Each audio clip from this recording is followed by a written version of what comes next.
നമസ്കാരം. ബസ് യാത്രകൾ എന്നും നമ്മുടെ ജീവിതത്തിൻ്റെ ഭാഗമാണ്. KSRTC ബസ്സും അതിലെ യാത്രയുമില്ലാതെ മലയാളി എന്ന നിലയിൽ നമ്മുടെ ജീവിതത്തെപ്പറ്റി പറയുന്നത് അപൂർണമാണ്. തിരുവിതാംകൂർ സ്റ്റേറ്റ് ട്രാൻസ്പോർട്ട് ഡിപ്പാർട്ട്മെൻറ്റ് എന്ന പേരിൽ തിരുവിതാംകൂറിലെ അവസാനത്തെ രാജാവായിരുന്ന ശ്രീ ചിത്തിര തിരുനാളാണ് രാജ്യത്തിൻ്റെ ഗതാഗത ആവശ്യങ്ങൾ നിറവേറ്റുക എന്ന ലക്ഷ്യത്തോടെ KSRTC സ്ഥാപിച്ചത്.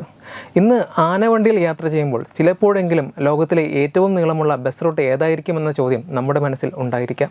ഇപ്പോൾ സർവീസ് നടത്തുന്നില്ലെങ്കിലും ലണ്ടനിൽ നിന്നും കൽക്കട്ടയിലേക്കുണ്ടായിരുന്ന ബസ് സർവീസാണ് ലോകത്തിലെ ഏറ്റവും ദൈർഘ്യമുള്ള ബസ് റൂട്ടായി കണക്കാക്കപ്പെടുന്നത്. 1957 ലണ്ടൻ കൽക്കട്ട റൂട്ടിൽ ബസ് സർവീസ് ആരംഭിക്കുന്നത്. അന്നത്തെ വാർത്തകൾ പ്രകാരം ഏകദേശം 50 ദിവസത്തോളം എടുത്തായിരുന്നു ബസ് ലണ്ടനിൽ നിന്നും കൽക്കട്ടയിൽ എത്തിച്ചേർന്നിരുന്നത്. ലണ്ടനിൽ നിന്നും ആരംഭിച്ച് ബെൽജിയം, പശ്ചിമ Germany, Austria, Yugoslavia, Bulgaria, Turkey, Iran, Afghanistan, Pakistan എന്നീ രാജ്യങ്ങളിലൂടെ സഞ്ചരിച്ചാണ് ബസ് ഇന്ത്യയിലേക്ക് കടന്നിരുന്നത്. ഇന്ത്യയിൽ പ്രവേശിച്ചതിന് ശേഷം ബസ് ദില്ലി, ആഗ്ര, അലഹബാദ്, ബനാറസ് വഴി കൽക്കട്ടയിൽ എത്തിച്ചേരും. ഹിപ്പി റൂട്ട് എന്നാണ് ഈ റൂട്ട് അറിയപ്പെടുന്നത്. 85 പൗണ്ട് സ്റ്റെർലിംഗ് ആയിരുന്നു അക്കാലത്ത് ഒരു വശത്തെ യാത്രയ്ക്കുള്ള ബസ് ചാർജ്. ഇത് ഇന്നത്തെ 8000 രൂപയോളം വരും. ഈ ടിക്കറ്റ് ചാർജിൽ യാത്രക്കിടയിലെ ഭക്ഷണം, താമസം തുടങ്ങിയവയും ഉൾപ്പെട്ടിരുന്നു.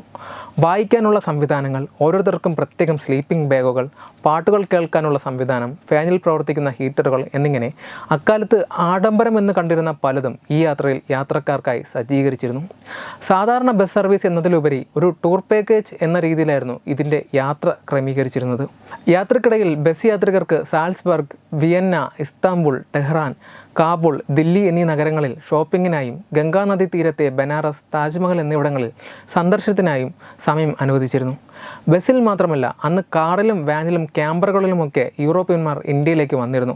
വർഷങ്ങൾക്ക് ശേഷം ഈ ബസ് ഒരു അപകടത്തിൽപ്പെടുകയും പിന്നീട് സർവീസിന് യോഗ്യമല്ലാതായി തീരുകയും ഉണ്ടായി.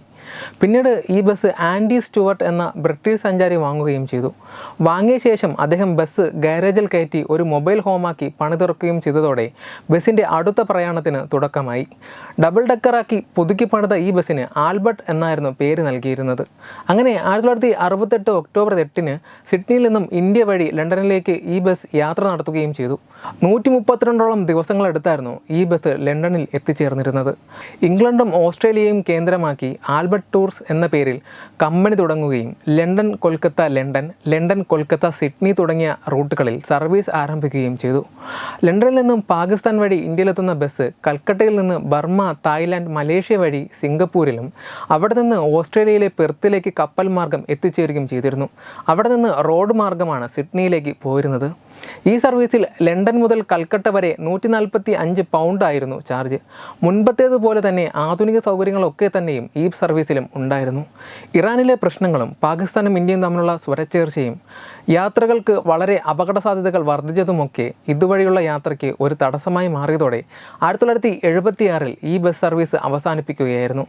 സർവീസ് എന്നേക്കുമായി അവസാനിപ്പിക്കുന്നതിന് മുൻപ് ഏകദേശം 15ഓളം ട്രിപ്പുകൾ ആൽബർട്ട് ടൂർസ് പൂർത്തിയാക്കിയതായും റിപ്പോർട്ടുകളുണ്ട്. ലോകം ചുറ്റിയ സഞ്ചാരി കൂടിയായ ആൽബർട്ട് എന്ന ബസ് ഇപ്പോൾ നന്നായി പരിപാലിച്ചു പോരുന്നുണ്ട്. Web desk Tatwamayi news.